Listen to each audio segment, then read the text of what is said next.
Iran supreme leader Ali Khamenei கொல்லப்பட்டது உறுதிப்படுத்தப்பட்டதுக்கு பிறகு இப்ப ஈரான் இஸ்ஃபஹான்ல ஆயிரக்கணக்கான மக்கள் அவருக்கு அஞ்சலி செலுத்துறதுக்காக ஒன்று கூடியிருக்கிறார்கள்.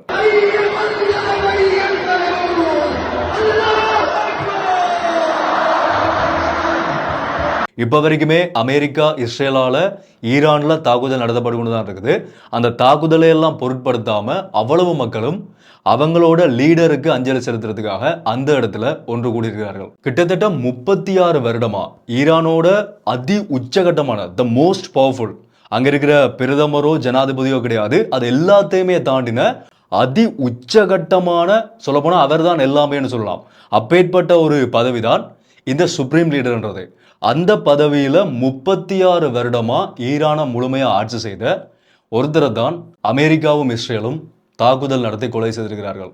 நான் லாஸ்ட் வீடியோல சொன்ன மாதிரி இது சாதாரணமான ஒரு கொல்லப்பட்ட சம்பவமா இருக்க போறதில்ல. உலகம் முழுக்க ரியாக்ட் பண்ண ஆரம்பிச்சிருக்கிறார்கள். ஆதரவாகவும் சரி எதிராகவும் சரி. இதை செய்த அமெரிக்காவுக்கும் இஸ்ரேலுக்கும் இப்ப வரைக்கும் we stand with US, we stand with Israel என்று சொல்லக்கூடிய நாடுகளும் அரபு நாடுகளும் சரி, இல்லாட்டி ஏனைய தலைவர்கள் இது தாக்குதல் பிழையான ஒரு தாக்குதல், நாங்க அவருக்கு சப்போர்ட் பண்றோம்னு சொல்லி ஈரான் பக்கம் நிற்கக்கூடிய தலைவர்களும் சரி, ரெண்டு பக்கமான பகுதிகளா இப்ப உலக அரசியல் போய்கொண்டிருக்கிறத எங்களால பார்க்கக்கூடிய மாதிரி இருக்குது. ஈரானோட இந்த இழப்புக்காக ஈரான்ல இருக்கக்கூடிய பெரும்பகுதியான மக்கள் கவலை தெரிவிச்சிருக்கிறார்கள். ஆனா வெளியில இருக்கக்கூடிய ஈரானை சேர்ந்த சில மக்கள் இதை கொண்டாடுறதையும் எங்களால பார்க்கக்கூடிய மாதிரி இருக்குது. ஒட்டுமொத்தத்துல இப்ப வரைக்குமே ஈரானால மத்திய கிழக்கு நாடுகளில் இருக்கக்கூடிய அமெரிக்காவோட மிலிட்டரி பேஸ் நடக்கக்கூடிய தாக்குதல்கள் தொடர்ச்சியாக நடந்து கொண்டு தான் இருக்குது.